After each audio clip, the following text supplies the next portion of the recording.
Bonjour à tous, bienvenue sur Évanescence littéraire, une page sur Facebook depuis janvier 2017, mais également un site internet depuis fin mars 2024. Je suis Évangéline Brunois, j'ai rédigé plus de 1300 chroniques, cela correspond environ à 750 auteurs, je ne sais pas combien de maisons d'édition, mais je vais profiter de l'occasion qui m'est donnée maintenant pour les remercier tous et toutes pour leur confiance renouvelée pendant toutes ces années. Je vais vous lire une chronique littéraire rédigée le 28 mars 2024 concernant Les orphelines du train de Gil Thompson, paru le 20 mars 2024 chez City Éditions, 384 pages traduites par Hélène Tordi. Phrase d'introduction. Dans le chaos de la guerre, il ne leur reste que l'espoir et leur amitié. Elle s'appuya contre lui, rassurée par ses épaules carrées et la chaleur de son manteau contre sa joue. Un nouvel espoir et une nouvelle vie. Deux orphelines dans un train les menant en 1939 jusqu'à Budapest. Deux orphelines dans un train prêt à partir pour les camps de la mort en 1944. Deux orphelines dont l'une est toujours Kirsty MacLean. Sa mère décédée alors qu'elle avait 4 ans, son père mort dans la mine 10 ans plus tard, Kirsty se retrouve seule au monde, sans argent, dans une bourgade en Écosse avec heureusement une amie qui la prend sous son aile, Maggie.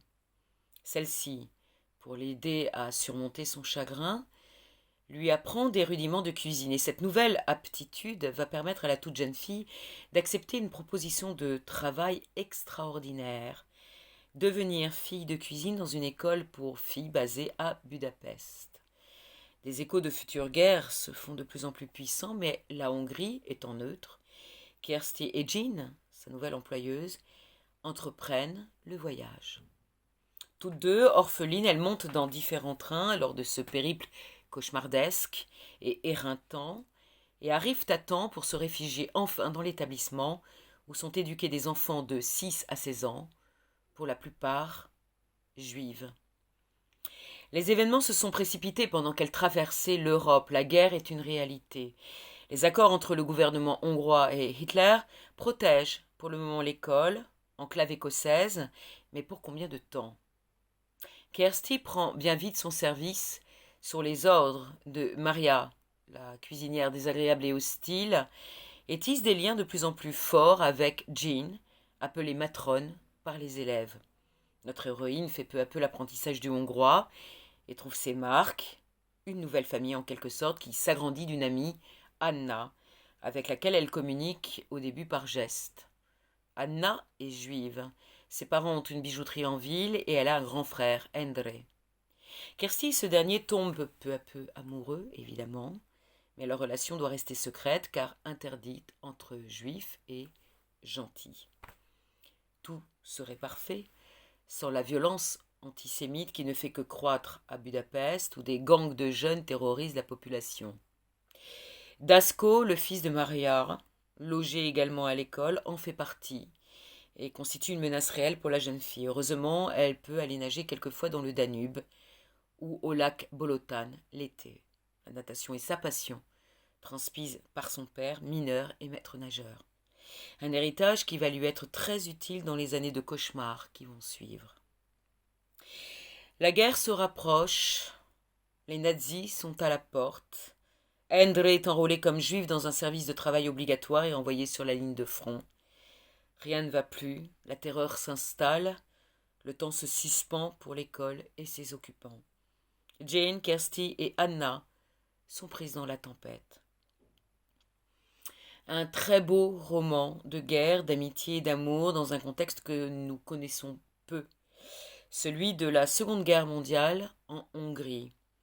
De rebondissement en rebondissement, d'épreuves en sauvetage in extremis, nous suivons les duos Jean-Kirsty puis Anna-Kirsty avec passion et terreur.